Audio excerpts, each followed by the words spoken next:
Scams aren't exactly uncommon in the hip-hop scene, and today we're shedding light on one of the shadiest fraudsters in the game, the record label hustle. You see, while record labels are supposed to be all about helping artists hit the big time, it's not always glitz and glamour on the path. Sometimes these labels can pull off moves that can make your head spin, leaving the artists in the dust and their careers in tatters. So let's get real and spill the beans on how some hip-hop artists found themselves tangled in a web of label trouble that almost ended their careers.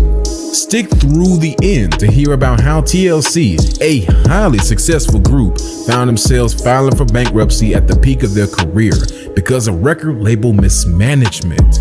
And don't forget to let us know what your thoughts are on artists signing major record deals, and let us know, would you sign on the dotted line? Let's start with Kesha, originally known for her multiple hit songs and her appearance on Victorious, as well as her songs featured on the Just Dance video game series. She's one of those rappers whose career took a tumultuous turn. She began her journey in 2005 with Kemosabe Records, slowly climbing the industry ladder by writing songs, providing background vocals, and working on her own music. Her breakthrough came in 2009 when she was featured on Flo Rida's hit song, Right Round. Subsequently, Kesha signed with RCA Records, gearing up for the release of her debut album. Her debut single, TikTok, became a massive hit, catapulting her into the mainstream. Kesha continued to release music with chart toppers like Blow, Die Young, and a feature on 303's My First Kiss. From 2010 to 2012, Kesha was on top of the world with a string of successful hits and a booming career. However, the tides changed in 2012 when Kesha released her album Warrior, which, apart from the songs Die Young and Crazy Kids, underperformed compared to her previous projects. The reasons behind this soon became apparent. In 2013, one of Kesha's fans launched an online petition to free her from her producer and manager, Dr. Luke. Allegations of career harm, emotional abuse, and other misconduct were made against him. Dr. Luke, a powerful producer and songwriter, had been with Kesha since the early days of her career, and the legal battle that ensued was both messy and lengthy. Kesha filed a lawsuit against Dr. Luke in 2014, seeking to break her contract with him, and he responded with a counter lawsuit for defamation. The contract seemed to be at the center of this dispute, and Kesha's career took a hit as she struggled to release new music.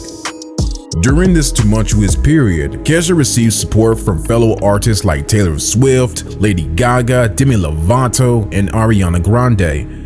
Her legal battle with Dr. Luke continued for years, severely impacting her career. She couldn't tour, release new music, or fully capitalize on her brand despite the strong backing of her fans. In 2017, Kesha made a comeback with the single Praying and the album Rainbow, which addressed her legal battle. Despite the success of Rainbow, Kesha's career had already suffered substantial damage. Her album sales and chart performances had declined. Finally, in 2020, Kesha settled her lawsuit against Dr. Luke, but the scars from the lengthy legal battle still lingered. Her career, while showing signs of a resurgence, had faced a significant setback primarily due to the protracted legal dispute.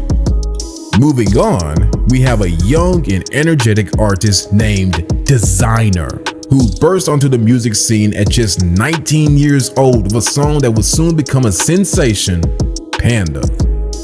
This track was a breath of fresh air, with its unique sound and Desiigner's infectious ad-libs that had everyone grooving along. It was the kind of hit that made you sit up and take notice. As the buzz around Panda grew, it wasn't long before two heavyweights in the music industry, Kanye West and Pusha T, spotted Desiigner's talent and potential. They wasted no time in signing him to Kanye's prestigious record label, Good Music. Desiigner's star was rising fast, and the world was watching. Overnight, he went from being an average kid strolling down the block with his friends to a superstar with security guards and a schedule that didn't seem to have an off button. Desiigner's talent wasn't confined to just Panda. He featured on Kanye's album The Life of Pablo and played a pivotal role in Good Music's hit single, Champions. He became a XXL freshman, rocked the stage at the BET Awards, and even made a surprising appearance on Bill Nye's Netflix show. His follow-up song, Timmy Turner, was another hit in the making. Life was good, or so it seemed. However, as the calendar flipped to 2018, something began to change. Kanye was busy producing for other good music artists, and Desiigner was seemingly pushed into the shadows.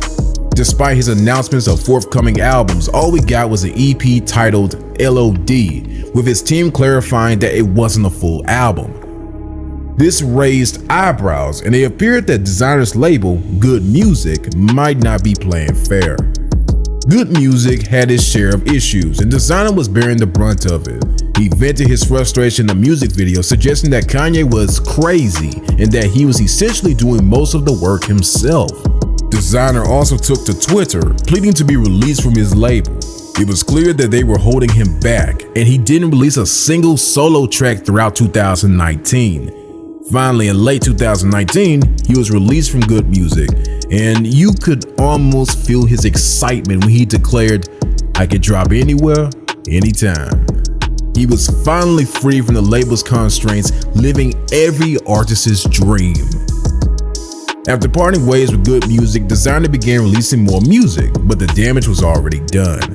His streams and views took a hit, and there were other factors at play, like mental health issues and family troubles.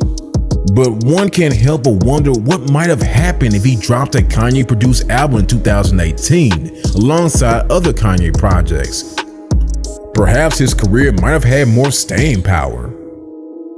TLC, a highly popular and successful group, found themselves filing for bankruptcy at the peak of their career.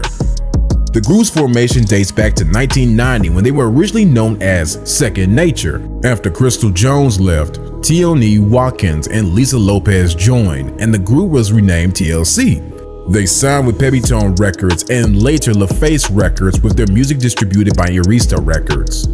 Their debut album, Ooh, on the TLC tip, released in 1992, was a massive success, featuring 3 top 10 singles on the Billboard 100.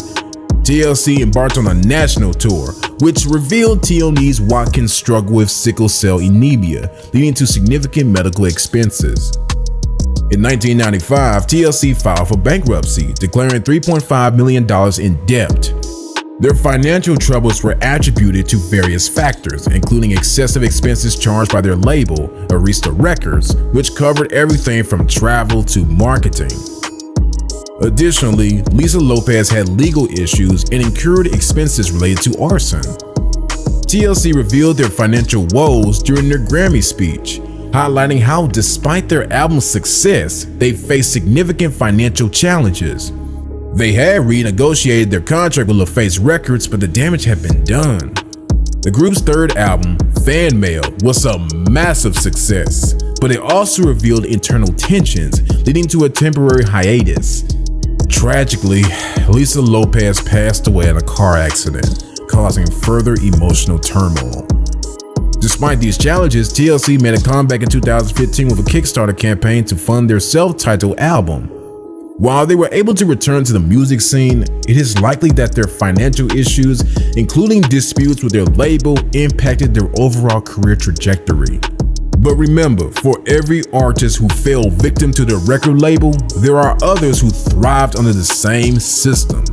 It's a complex industry, and opinions will always be divided. If you enjoyed diving into the journey of this hip-hop star, don't forget to show some love by smashing that like button and hitting subscribe for more captivating hip-hop content.